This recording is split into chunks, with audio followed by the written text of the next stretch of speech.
여러분 안녕하세요, PPT로즈입니다. 그동안은 제안서를 꾸미는 쪽으로 너무 말씀을 드린 것 같아서 오늘은 제안서의 내용, 어떻게 하면 좋은 제안서를 쓸 수 있는지, 어떻게 하면 남들보다 뛰어난 제안서를 쓸 수 있는지, 그 노하우와 원칙에 대해서 여러분과 공유하도록 하겠습니다. 오늘 제목은 이렇게 지었어요. 재료만큼 중요한 건 당신의 해석과 관점이다. 미켈란젤로 형님이 죽어가는 노예성이라는 조각작품을 만든 직후에 이런 말을 남겼다고 해요. 나는 대리석 속에 원래 존재해 있던 형상을 해방시킨 것뿐이다. 자연 속의 대리석은 원래부터 있어 왔는데 거기에 나만의 해석을 입힌 것이다. 이런 뜻일 텐데 제안서나 보고서도 마찬가지입니다. 데이터와 자료, 그것은 인터넷에 널려있죠. 누구나 접근 가능하죠. 그런 똑같은 재료를 가지고 완전히 새로운 해석을 하는 능력, 업무에서는 그것이 인사이트 있는 사람, 능력 있는 사람이 될 수 있는 가장 중요한 덕목이 되겠죠. 하늘에 떠있는 별은 누구나 볼 수 있는데 어떤 사람들은 단지 예쁘다, 밝다, 크다, 작다 정도로 끝나는데 반면에 어떤 사람들은 그 별자리들을 이어서 북두칠성이라는 네이밍을 하고 오리온이라는 네이밍을 하기도 하는 거죠. 결국 해석의 차이라고 생각합니다. 문서를 쓰는 사람이라면 내가 이걸 왜 쓰는지, 이 제안서는 왜 있어야 되는지, 그 존재 목적에 대해서도 생각을 해야 되는데 내가 쓰는 제안서를 보는 사람은 내가 아니죠. 그럼 내가 제안서를 쓰는 이유는 뭘까요? 내가 제안서를 쓰는 이유는 바로 상대방의 행동 변화에 있습니다. 이런저런 제안서 많이 보셨죠? 그런데 좋은 제안서는 어떤가요? 좋은 제안서는 상대방의 행동을 바꾸기 위한 전략을 품고 있어요. 이걸 책이랑 비유해서 말씀드릴 수도 있을 것 같은데, 우리가 감명을 깊게 받거나 나의 행동을 변화시키는 그런 책을 만나시면, 그런 책들은 여러분 책장에 오래오래 꽂혀 있잖아요. 그런데 나에게 별로 그렇게 큰 감흥을 주지 못했거나 그냥 저냥한 내용에 담긴 책은 바로 어디 갑니까? 바로 알라딘 중고서점으로 가죠. 제안서도 마찬가지입니다. 제안서의 디자인 중요하죠. 중요한데 디자인만으로는 행동 변화를 불러일으킬 수 없어요. 형식이 내용을 지배할 수 있다라고 저는 생각하지만 형식이 내용을 만들어주지는 못한다고 생각합니다. 제안서를 만들 때 디자인에 쏟는 시간은 여러분 전체 총 시간의 10%를 넘지 않았으면 좋겠어요. 시간이 늘 한정되어 있고 시간 분배를 잘 하셔야 됩니다. 그리고 상대방 기분에만 맞춘 그런 제안서들 많이 보셨죠?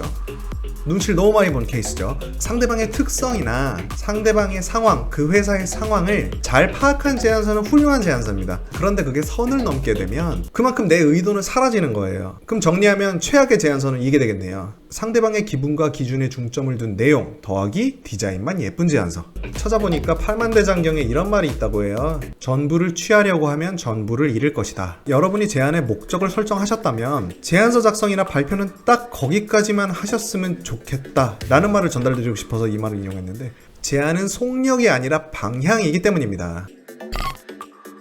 비유하자면 소개팅이랑 비슷한 것 같은데, 소개팅 첫날에 상대가 마음에 든다고 결혼하자고 하면 이라고 할 거 아니에요? 여러분 마음속에 결국 그 상대와 하고 싶은 최종 목표가 있겠지만 그걸 한 번에 다 까는 전략은 그렇게 좋지 않습니다. 최종 목표가 있다면 그것을 다시 세부 목표화해서 3분의 1등분, 4분의 1등분 등으로 여러분 상황에 맞게 세부 목표화해서 그 세부 목표를 제안하러 간 날에는 딱 그 정해진 목표 선까지만 하고 와야 됩니다. 왜냐면 그래야 상대방의 피드백을 반영할 수 있고 여러분이 대응을 하고 여러분의 제안, 논리를 정비할 시간을 벌 수 있기 때문이에요. 근데 한 번에 확 질렀는데 거기서 온도차가 나버린다. 이거는 돌이킬 수 없겠죠. 단계를 밟아가면서 계속 깎아나가는 그런 그림으로 가시기를 추천드려요. 인간은 잘했을 때는 숫자를 말하고 못했을 때는 추상을 말한다고 하죠. 저도 제 채널이 인기가 아주 없기 때문에 어디 가서 숫자로 잘 말 못해요. 구독자가 58,000명인데 조회수가 2,000이 나옵니다, 조회수가 3,000이 나옵니다, 이렇게 말 잘 못해요. 창피해가지고.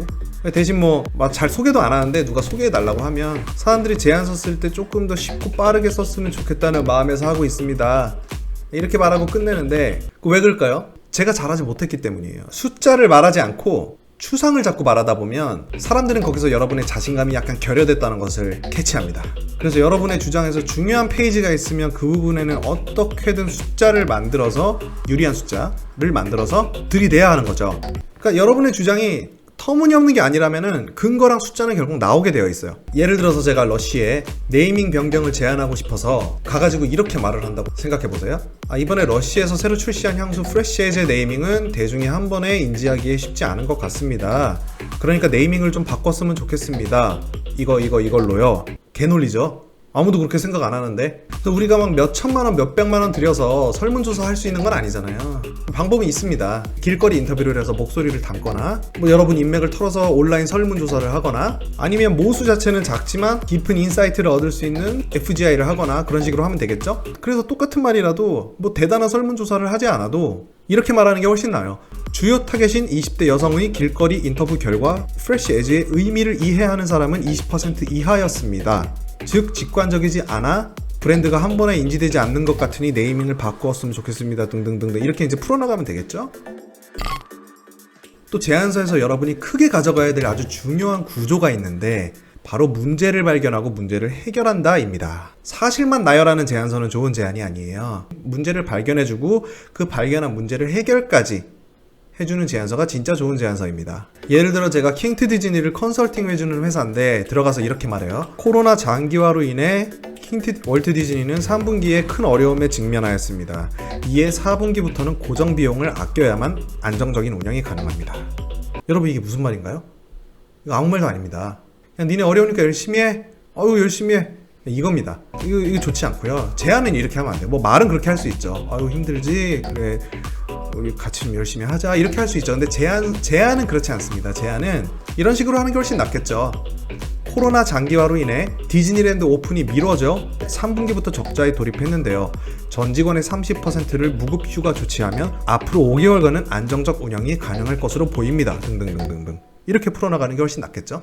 그리고 수식어를 많이 쓰시면 안 돼요. 수식어는 구체적이라는 말의 반대말인데 여러분 화면의 오른쪽에 저 말도 저말 90%가 쓸데없는 말입니다. 저기서 이만큼이나 덜어내도 말이 돼요. 말이 되는 게 아니라 오히려 더 좋은 말이에요. 더 좋은 논리고 더 간단하고 결국에 하고 싶은 얘기는 사업을 시작할 때 아이템부터 고민하는 경향이 있는데 그와 동시에 마케팅 채널이 선점되어 있으면 그 아이템, 그 제품을 알리는데 굉장히 큰 도움이 될 수 있습니다. 그러니까 우리 같이 마케팅 채널을 먼저 만듭시다. 이 얘기를 하고 싶은 거거든요. 3번 이상 정독하면서 검토하면서 덜어낼 거 덜어내고 뺄 거 빼고 바꿀 말 바꾸면 논리도 탄탄해지고 말도 깔끔해집니다. 설득력이 높아지겠죠? 또 말에 관련해서는 우리 링컨 형님의 명언이 하나 있는데 친구에게 편지를 보낼 때 봉투에다가 이렇게 적었다고 해요. 친구야 미안하다. 시간이 없어서 글을 이렇게 길게 보낸다 라고 했다고 합니다. 생각해보면 되게 말을 되게 어렵게 하는 사람이 있어요. 또 말을 되게 길게 하는 사람이 있어요. 그게 저일 수도 있겠지만 근데 그런 사람들 보면 하나같이 그것에 대해 잘 알지 못해요. 진짜 잘하는 사람들은 군더더기가 없습니다. 설명이 짧고 간단합니다. 핵심만 팍 찔러서 들어와요. 그러니까 회의도 금방 끝나고 대화도 재밌고 그런 사람들이 쓴 제안서라고 하면 막 너도 나도 막 찾아보려고 하고 그런데 진짜 잘하는 사람들 제안서나 보고서 같은 거 보시면 긴 게 없어요. PPT에도 글자가 없어요. 우리가 쓰려고 하는 게 소설이 아니지 않습니까? 소설이 아니기 때문에 가능한 한 도식화를 하시고 그래프를 많이 그리시는 게 좋습니다. 여기 화면 오른쪽에 보이는 저런 그래프들 너무 이쁘죠? 근데 저런 거 저 정도로 만들려면 뭐 한 이틀 밤 새야지 이제 만들 수 있을 것 같은데 절대 저렇게까지 만들지 마시고 물론 손이 빨라서 저게 금방 되시는 분들은 저렇게 가면 좋은데요. 그러지 마시고 아니 그럼 좋은 그래프의 레퍼런스는 어디서 내가 참고할 수 있냐? 바로 신문입니다. 특히 신문의 경제면을 보시면 됩니다. 신문의 경제면에 나오는 저런 그래프들은 첫 번째로 디자인도 예쁘고 두 번째로 그래프도 정석대로 들어가 있고 세 번째로 그래프의 논리 구조가 아주 탄탄해요. 지금도 보시면 평균 청약 경쟁률, 상승하는 위안화 가치 그래프, 글로벌 전기차 차종별 판매량 그래프, 올해 수도권 아파트값 상승률, 올해 예상 배당 수익률 상위 종목 아마 여러분이 필요한 그래프는 거의 다 있다고 보시면 돼요. 디자인도 정말 예쁩니다. 그래프다운 디자인이라고 해야겠죠. 오바스럽지 않다. 그래프답다. 그래프는 그래프다워야죠. 또 이 도식화, 그래프와 한 세트로 가는 것이 바로 그룹화입니다. 제가 유튜브 카테고리에 대해서 누군가에게 설명하는 자리가 있다고 할게요. 그럴 때 제가 이렇게 말한다고 생각해보세요. 유튜브 카테고리에는 정치, 경제, 기술, 심리, 먹방 등등등이 있습니다. 이렇게 쭉 나열하는 식으로 설명을 하다 보면 듣는 사람도 괴롭고 설명하는 사람도 힘들어요. 그래서 그룹화가 필요한 겁니다. 이렇게 설명하는 게 훨씬 낫죠? 유튜브 카테고리는 정보 전달과 엔터테인먼트로 나눠지는데요. 정보 전달에는 정치, 기술, 경제 등이 있고요. 엔터테인먼트에는 먹방, 게임, 브이로그, 만화, 개그 등이 있습니다. 그래서 어쩌고 저쩌고 이런 식으로 말하는 게 훨씬 듣는 사람도 편하고 말하는 사람도 편해요. 지금까지 말씀드린 것만 지키면 우리의 제안서랑 보고서는 정말 퀄리티가 좋아질 겁니다. 다 기억나시죠? 상대방의 행동을 변화시키려는 목적을 가지고 있어야 되고, 디자인에 초점을 맞추지 않아야 하고, 상대방 맞춤형이 아니어야 하고, 목적이 분명해야 되고, 근거와 숫자가 탄탄해야 되고, 수식어가 적고, 글이 길지 않고 짧고 간결한 제안서, 표나 그래프로 도식화되어 있고, 또 말들이 그룹화되어 있는 그런 제안서. 이걸 지키는 사람이 여러분 생각보다 많지 않고, 그 말은 무슨 말이냐, 이것만 지켜도 완전히 차별화가 된다는 거예요. 어떤 형태든 보고서나 제안서는 시사점이나 결론이 포함되어 있어야 됩니다. 여러분께 제안을 받는 사람들은 여러분한테 정보의 나열을 기대하는 게 아니거든요. 그 정보는 이 사람들도 핸드폰 다 있고, 이 사람들도 구글링해서 다 찾을 수 있어요. 우리들한테 기대하는 거는, 그래서 이 정보를 가지고 어떤 시사점을 가지고 왔냐, 어떤 결론을 도출해 왔냐가 궁금한 거거든요. 그래서 이 PPT의 제목도 이렇게 지은 거예요. 재료만큼 중요한 건 우리들의 해석과 관점. 재료는 누구나 가질 수 있고 누구에게나 동등하게 주어지지만, 그걸 가지고 어떤 결론을 내느냐, 이게 곧 차별화다. 그것이 좋은 결과를 만든다. 자, 여러분 듣느라고 고생 많으셨고요. 지금까지 압도적 유익한 PPT로즈였습니다. 전 다음 영상에서 또 뵙겠습니다. 여러분 감사합니다.